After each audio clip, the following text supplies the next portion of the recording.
We see a girl awakening the evil dragon, Ravencha, borrowing its power to defeat the Demon King and offering herself as a sacrifice to protect her village. The dragon is perplexed as it doesn't understand what's happening.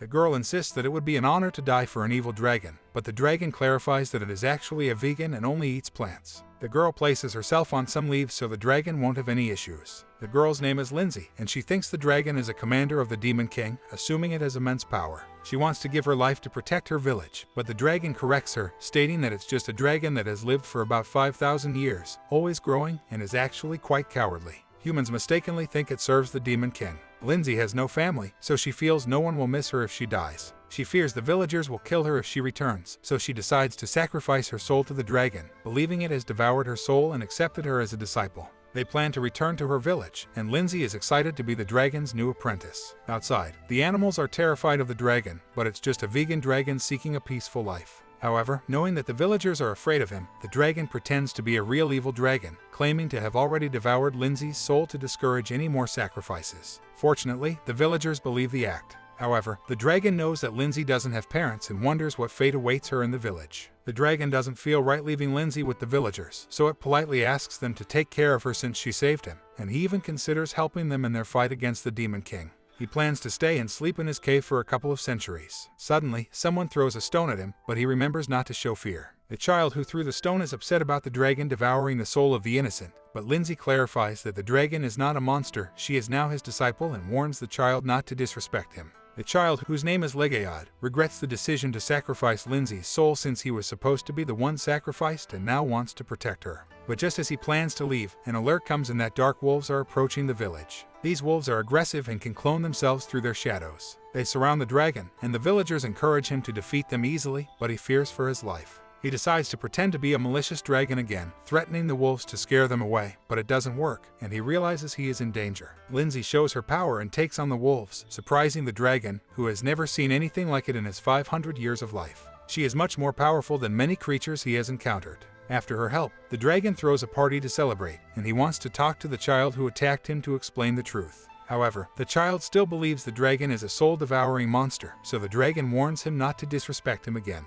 The dragon is impressed by Lindsay's abilities and is grateful for her help. Since they were children, the boy has always excluded Lindsay and believes he's only jealous because she was chosen as the sacrifice instead of him. Now, they are preparing to fight against the Demon King, and Lindsay feels she owes it to the boy for how he treated her in the past. They prepare for the battle, and Lindsay presents a magical tunic that creates dark cells around the dragon, enhancing his powers. However, the dragon is afraid to face the Demon King right away, but Lindsay is determined. She suggests waiting and recruiting new warriors for their team. To find strong adventurers, she uses a spell of clairvoyance to locate a city where powerful warriors reside. They arrive in the city, which is under attack by monsters. The dragon is mistaken as an enemy but is protected by a spell cast by Lindsay. A woman named Lion, the general of the city, recognizes the dragon's strength and seeks their help to save the city. She explains that the birds causing problems turn into zombie skeletons upon death, destroying the city. The dragon is afraid of flying, so Lindsay takes charge and fights the creatures with her newly acquired black wings. The dragon suggests that there must be a leader directing the undead, similar to the Demon King's tactics used 1,000 years ago.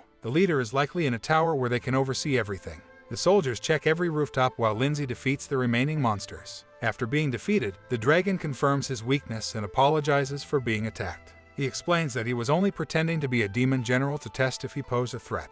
He advises Lindsay to keep his weakness a secret, as he fears that if people knew, hunters would come after him. The redhead informs them that the chaos has been dealt with, and they begin restoring the debris. When they are alone, the dragon asks if Lindsay could stay in this place. She is surprised by his request and thinks he is up to something. He clarifies that Lindsay is not his disciple. He observed how she handled the monsters on her own. He believes she could become a great mage to aid them. However, the redhead is still skeptical and questions why he is betraying the Demon King when they were supposed to defeat him. The dragon explains that he is not malevolent. He is a vegan and a cowardly dragon. His power, and in the worst scenario, his magic could devour her, transforming her into a malevolent dragon. Although it's just a theory for now, she angrily asks him one last time why he betrayed them and joined the Demon King's side. He doesn't answer, so she reveals that she's also a general of the Demon King and attacks him directly. Lindsay blocks the attack and apologizes for falling asleep in front of the enemy. She protects him as he struggles to control his powers and use his sword. Lance, being much more skilled, easily predicts her movements with her perfect Chinese swordsmanship. After a fierce battle, she defeats him, and he confirms that he is a weak dragon. He apologizes for attacking them and explains that he was only pretending to be a general of the Demon King to check if they were a threat.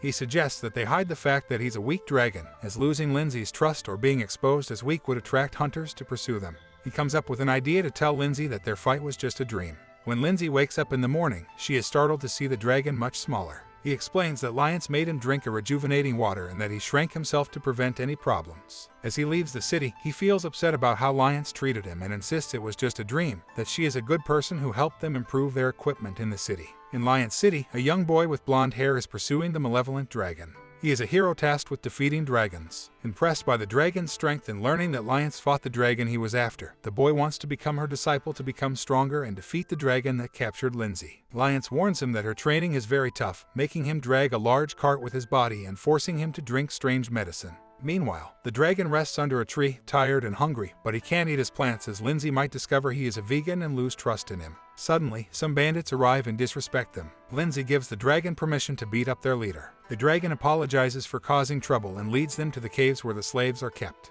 They then find another nearby cave with plants, but Lindsay advises against entering as it's dangerous. After freeing the injured slaves, Lindsay suggests taking them to a nearby town to hand them over to the bandits. The dragon plans to stay behind and keep watch but secretly wants to enter the cave alone and eat his favorite treats. As he explores the cave, he falls into a hole and wakes up to find a skeleton. He's trapped with no way out, and a dark spirit appears, happy that they finally visited him. Thanks for watching. Please like and subscribe for more anime videos.